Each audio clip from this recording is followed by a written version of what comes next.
Hello, everyone. Welcome to Reasons to Hope. This is our 29th week of writing the Book of Hope together, taking a moment each day to note at least 5 gratitudes and getting together every Monday to talk about what's giving us reasons to hope. I can't believe we've been doing this for 29 weeks now, but I also have heard that we have some new people joining us even now, halfway through the year, and catching up on all the reasons to hope that we've shared over the past 6 months. So that's so encouraging. It is never too late to get started. We are here all the way through the end of the year, every Monday at 3 o'clock, talking about hope, gratitude, all its many forms. And one of my favorite things about this practice is the people I get to meet in the process. And today we have a really awesome guest. I did not know of this person until he was introduced to me through our very own Jessica Patterson at Root and Vine. He's a good friend of Jessica's. He is a songwriter, singer, performing artist, has a couple different projects, also a really amazing ministry called 28 Ministries. And he is a self-described musicianary, which I'm totally stealing that term. So good. I am excited to welcome to Reasons to Hope this week, Eric Maitlen. So I'm going to do that little thing I do. So look out, here comes my finger. Okay. Hello, all of you beautiful people. I see you. There you are. Christina, Granny, Sills, Allison. Eric, come on in. Hello.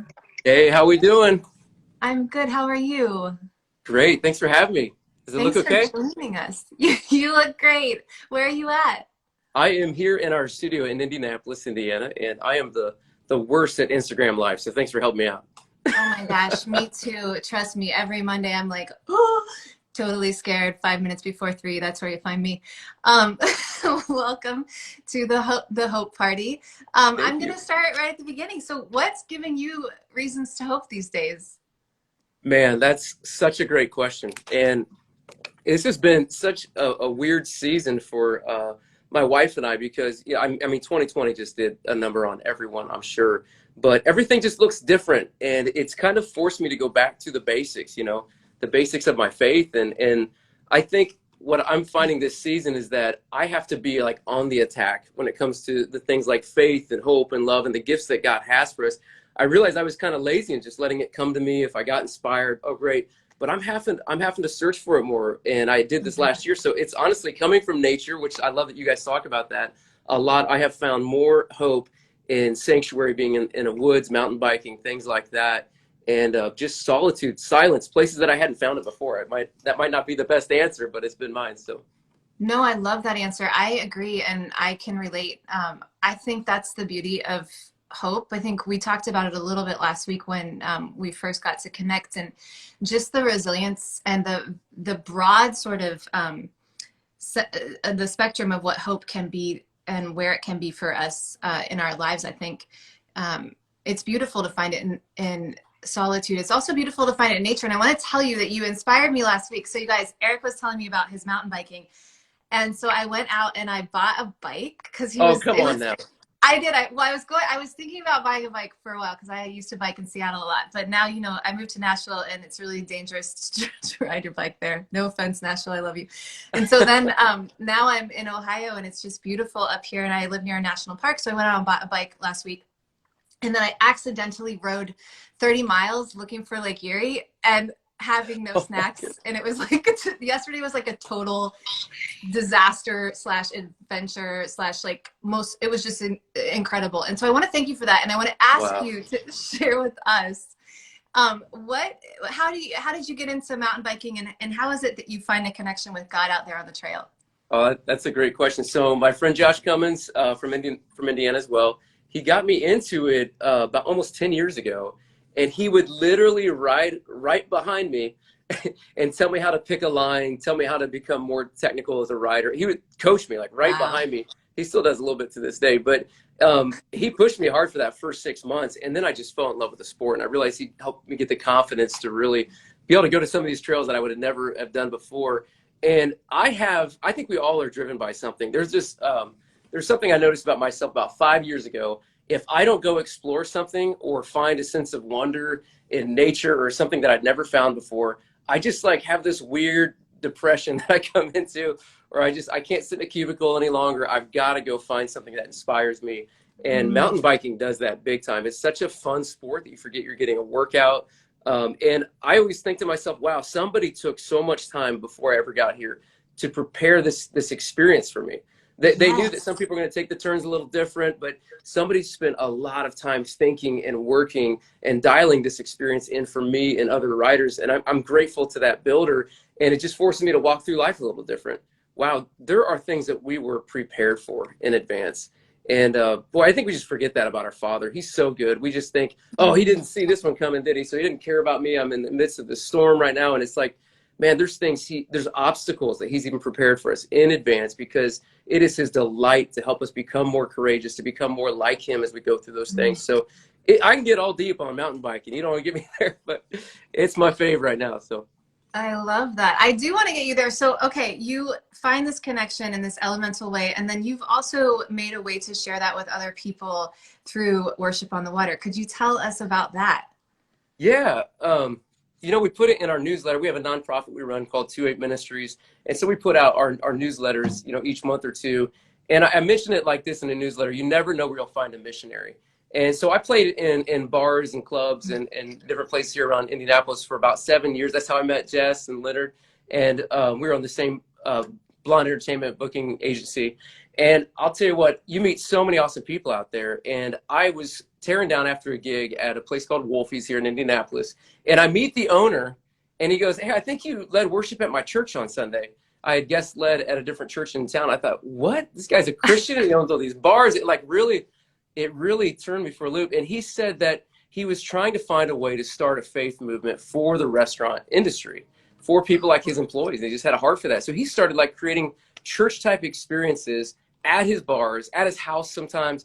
And I just love that, because we always say the difference between just a run of the mill Christian and a missionary is one goes to church, but another one plants churches in these movements where there aren't any and brings that light to those places. And so Scott and his wife, Nyla, they are that. And so we've been partnering with them on and off for years, doing this Worship on the Water. They have a couple waterfront properties here in Indianapolis on our lakes, and it is beautiful. You get to come out. And what I love about it is I feel like we're doing church and worship where it doesn't belong. And you see the difference in the same people. I see people that I go to church with, and I see them worship differently when we're at Worship on the Water, when they can see God's creation, when they're outside instead of inside, when they're in a place that they might normally come and have a beer, and they're listening to scripture and they're praising God. It's really cool. It's fun. That's so cool. I would argue that's exactly where it does belong. Maybe, Yeah. I think that's part of the challenge, is trying to take that sort of experience and put it inside a box, literally a building or something. So that's so cool.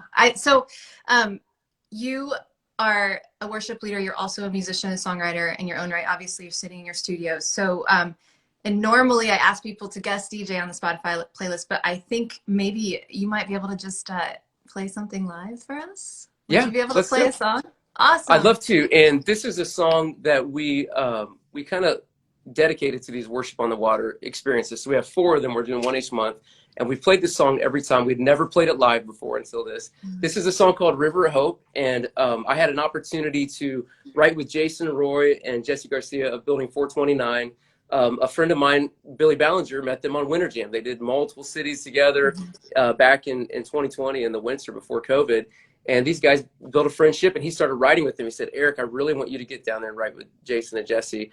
And so I did. And one of the first things I told him is, right now where I'm at in life, I just can't settle for the Disney gospel that everything's great and rainbows when you follow Jesus, because it's just not been the truth. Like, what I want to share is a gospel where heaven collides with hell, where hope can be found right in the darkness, where the courage and everything you need, the miracle you need, is right there in the storm. That's what I love about when Jesus talks about his Father's kingdom. It's never elusive. Like, if you just get here, then it is like we have only but to enter into it. It's always accessible. It's always available. And so I wanted to write songs that reflected that. And this line of the chorus is what Jason wrote. It's, "You're a river of hope running through a canyon of fear." I I was like, I can finish that song in a half an hour. I almost did. I went home with my guitar. Jason told me, don't bring a guitar, because if you write with a guitar, you're going to write guitar songs. I want you to write on Right. keys and other things. And so I didn't bring a keyboard. I only brought a guitar. So I went home and I wrote the rest of this song. It's called River Hope. Love to share it with you guys here.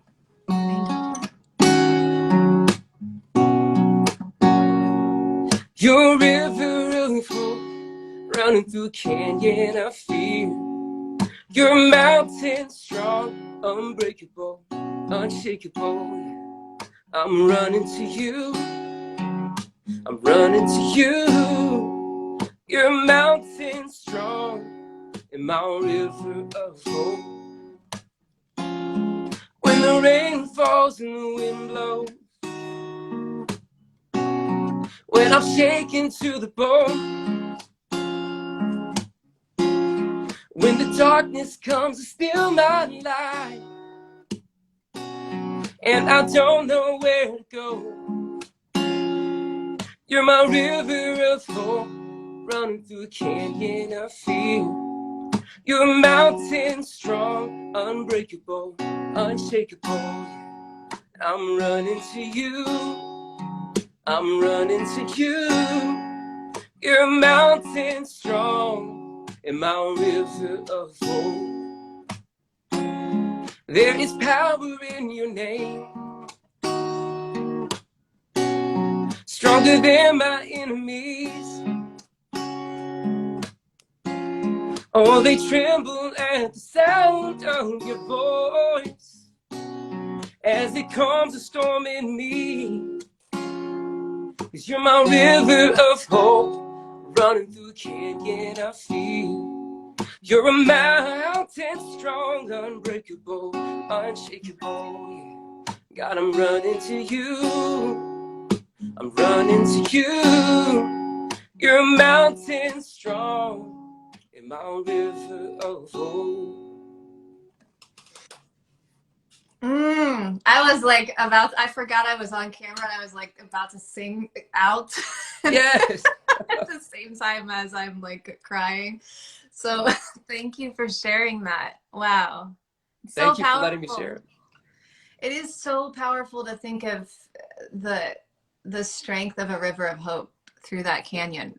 I mean, just rushing that rushing water and that is, I mean, isn't that what hope is? It's got the ability to flow through any circumstance, no matter what. It's got Yes. that, yeah, to be We always present. say God doesn't show up where you're supposed to be. He shows up where you really are. And that's where we need hope. We need it in the storms. We need it when we really need it. So, Yes. Well, I feel encouraged. So thank you for sharing where you're at right now. And I'm so excited for you to come back. We're going to have Eric back in August to share more about 2-8 Ministries, which is a really beautiful endeavor that he has started with his wife. And I think we're going to have a special guest host for that. And we also next week have a guest host. I'm going to be on the road, so I can't wait for you to see who's involved with next week's Reasons to Hope at 3 o'clock. I want to quickly share, there were a couple comments this week that really caught my eye, and I want to remind you all that you can share what's giving you reasons to hope, and it encourages all of us. So if something Eric said today is resonating with you, some aspect of his story, his song, getting out in nature to connect, share it with us, because what he told me last week got me outside yesterday in a way that I did not anticipate. And I really, that's a whole nother story that I'll share with you, but talk about God showing up where you are instead of where you meant to be. That definitely happened. And so we are all in this together, doing this together. And I want to give a shout out to Mike, who shared that what is his big reason to hope right now is his future with his creator. But while he's here on the planet, a good country song also gives him reasons to hope. I also want to give Susan a shout out. She shared a bunch of amazing songs of hope, and we put Ruel's Carry Me on our playlist. So remember, we have a Spotify playlist. We threw Eric's song on there. So if you want to hear River of Hope every day when you wake up now, you can just go to our Spotify Root and Vine Reasons to Hope playlist. And Eric, thank you so much. Thanks again. Everyone follow Eric, and he'll be back at the end of August. Thank you all. awesome. We'll see you next week. Thank you. Be blessed. Bye-bye.